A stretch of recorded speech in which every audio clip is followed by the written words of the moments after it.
What's up mga idol? Anong masasabi nyo sa baak na baak kong hairdo? Sa mga oras nga na yan ay kakakain ko lang ng hapunan. Pero habang nakaupo ako ay may naisip akong masarap na ulam para sa aming pananghalian. One day later. Abay grabe talaga, advance mag-isip.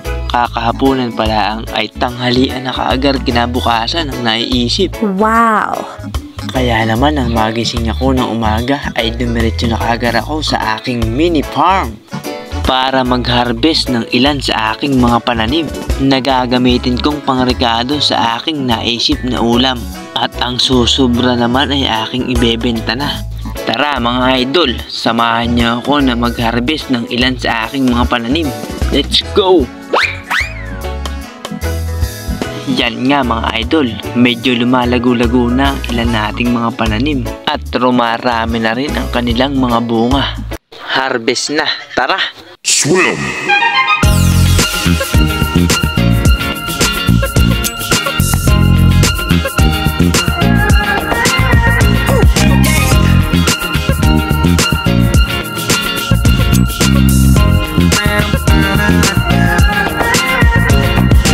Started out on track, my baby.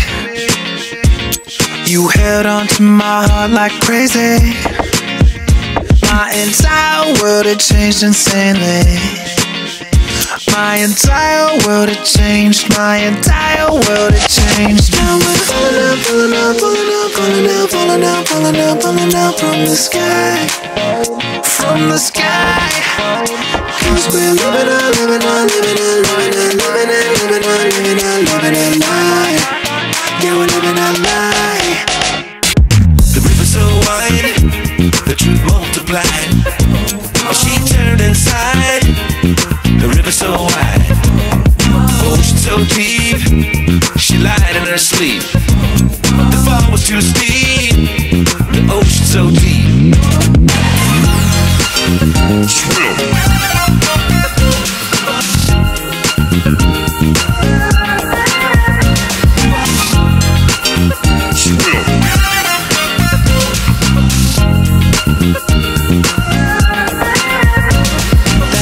Inside our hearts it faded. You left me feeling kinda jaded. Yeah. My whole entire... A few moments later. Yon mga idol, pagkatapos nga nating mag-harvest ay dilig naman ang ating mga pananim. Yan nga idol ang araw-araw kong ginagawa tuwing umaga. Ang magdilig ng aking mga pananim na gulay. Wow! Time check tayo mga idol, alas 10 na lang umaga at nakatapos na rin tayo ng mga trabaho rito sa aking mini farm.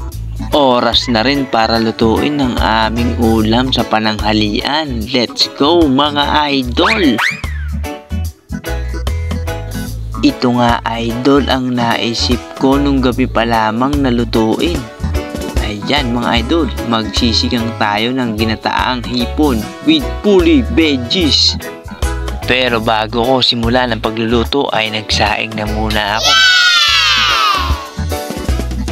At bago natin simulan ng pagluluto ay i-shoutout muna natin ang Team Chops.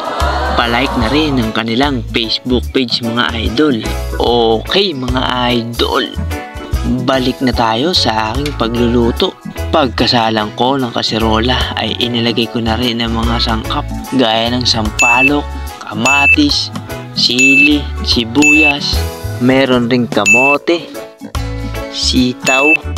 Wow! Grabe talaga mga idol, napakaraming sangkap. Ayan mga idol, unang kulo. Kala nyo mga idol tapos na, meron pang okra yan. Meron ding patola. And last but not the least ay ang talbos ng kamote. Wow mga idol, luto na ang ating ulam. Tamang-tama sa maulan at malamig na panahon kagaya nito. Napakasarap talagang kumain at maghigop-higop ng mainit na sabaw.